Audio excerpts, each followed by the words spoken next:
Sometimes our data is too big or too complex to look at all at once.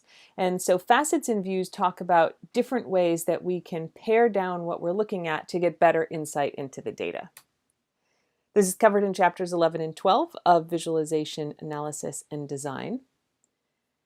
And what we're going to talk about today is all about views. First, we'll talk about how do we manipulate the view that we take on the data, and then we'll talk about faceting, which is breaking the data down into multiple views and how we look at that.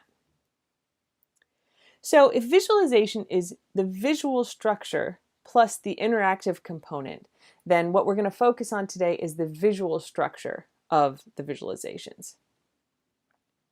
So here's how we deal with views. The problem that we have is that big data visualizations don't fit on the screen. The data is often just too big and we don't have enough pixels on the screen to show all the data points.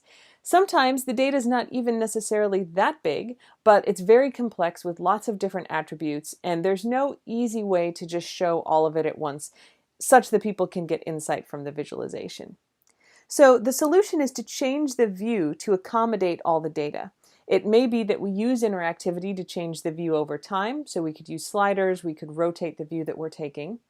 Sometimes we're going to select elements, and that allows us to view a subset of the data. We can change the viewpoint, allowing people to navigate through the data space. We can reduce the number of items that are available, that's filtering, and we can create multiple views, which is faceting.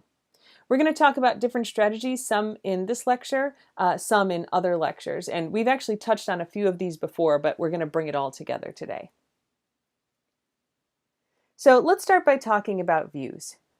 The cornerstone of interactive visualizations is that the visualization changes over time with interactivity in response to the user input. But how do we change a visualization? You can change the encoding of the data, how it's presented. You can change the arrangement of the layout. You can change the order. You can change the viewpoint that a person takes on it. How are they looking at it? We can adjust which attributes are filtered and which are shown, and we can change the level of aggregation that we're looking at. So let's talk about selection. Even if we can't change the visualization, we can select which things we're going to see. Selecting is a harmless operation, and what that means is that you're not screwing up the visualization, you're not filtering things out, you're just showing part of it based on what the user has picked. There's multiple methods for doing this. You can do point selection, you can select by example, or you can do rubber band area selection, which we'll talk about later. Essentially what we want to do is find a way to allow the user to pick which parts of the data they're going to look at, and ideally we're going to highlight that. We could use a separate color, we could make it a little bit bolder, we could have it stand out in another way. Faceting is using multiple views. So our data can often be super complex, lots of attributes, lots of interconnectivity. No one visualization is going to show that all to us. And so to see everything, we have to have multiple visualizations because there's too many dimensions. So the solution that we come up with is to have lots of different visualizations that we can look at all at the same time, and this is called faceting. Essentially, we're looking at multiple facets of the data. Overview plus detail is one approach to this.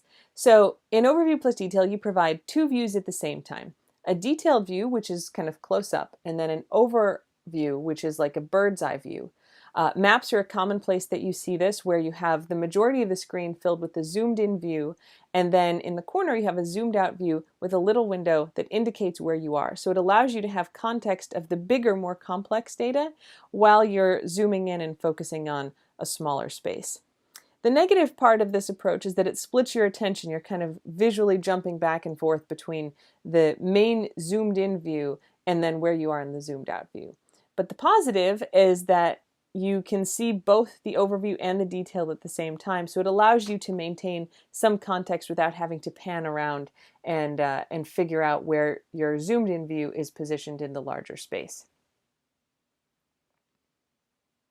Another example of this approach is driving directions. So here we can see a list of directions on the left. You can see the whole route, but then there's particular points that are critical where you're not just driving in a straight line potentially. And so there's detail windows that are popped out. So this is kind of the flip of the previous map.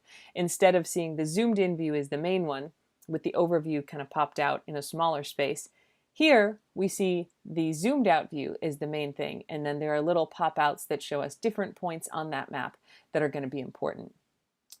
Another example on the right here is done with a visualization of a graph where you can see that we have context views of people along the edges, and then we're also looking at a really zoomed in part of the map. Check out this video, which I have linked in the Canvas page for today, to see this kind of overview plus detail in action. Another approach is to compose multiple views, and one of my favorite examples that we've looked at before is this from the Weather Underground. So there's a lot of data that we have when we're looking at a 10-day weather forecast. We may be interested in temperature, pressure, precipitation, wind speed, all of that shown here in a couple different ways. So we have first multiple graphs. So we have the forecast at the top, then we have a row with a temperature graph, we have another row with precipitation, and also pressure, and then a wind speed row. So we have multiple views shown that way. But what we're really interested in here for combining multiple views is this column with the pressure and the precipitation, one up from the bottom.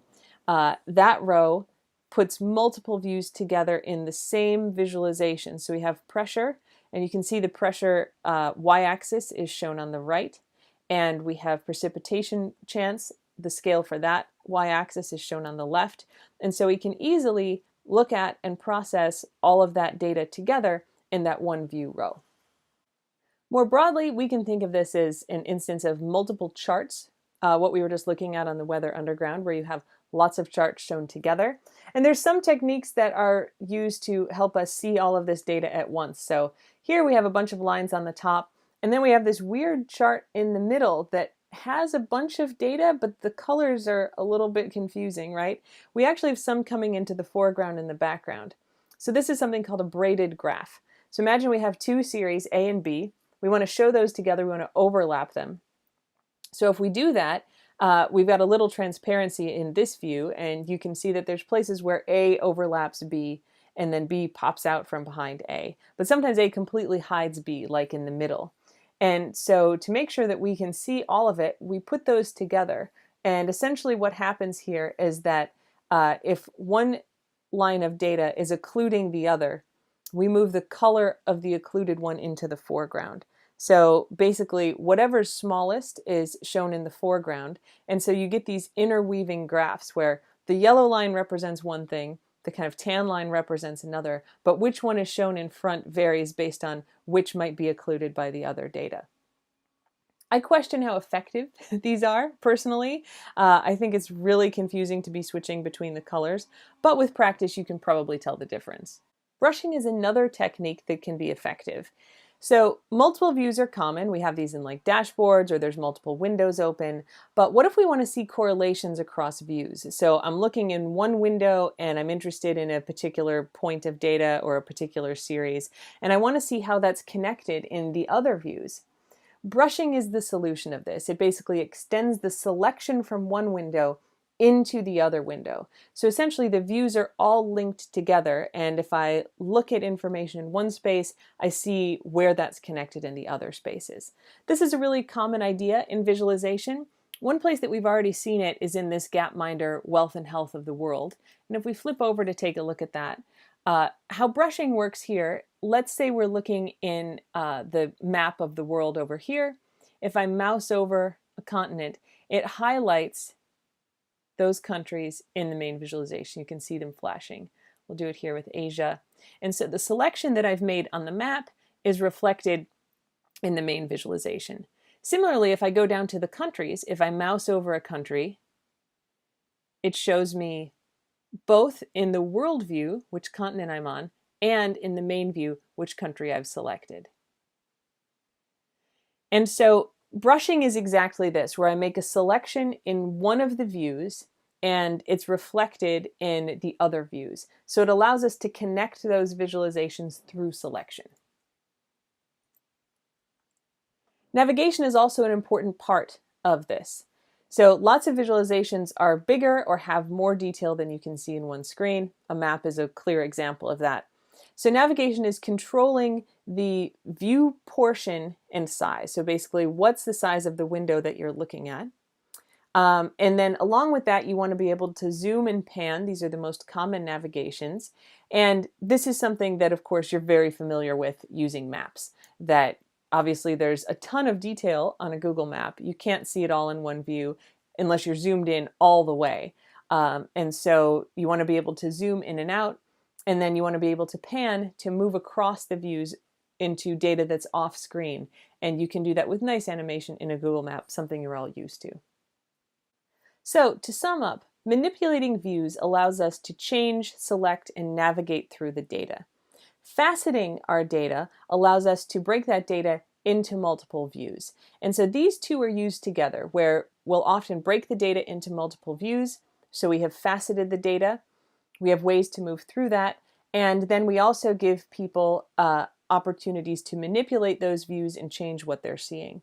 And the result is that we can have lots of big, complex data that's shown in multiple ways through different facets that are connected to one another, so the interactivity allows us to take advantage of all the different views we have on the data and get better insights into it.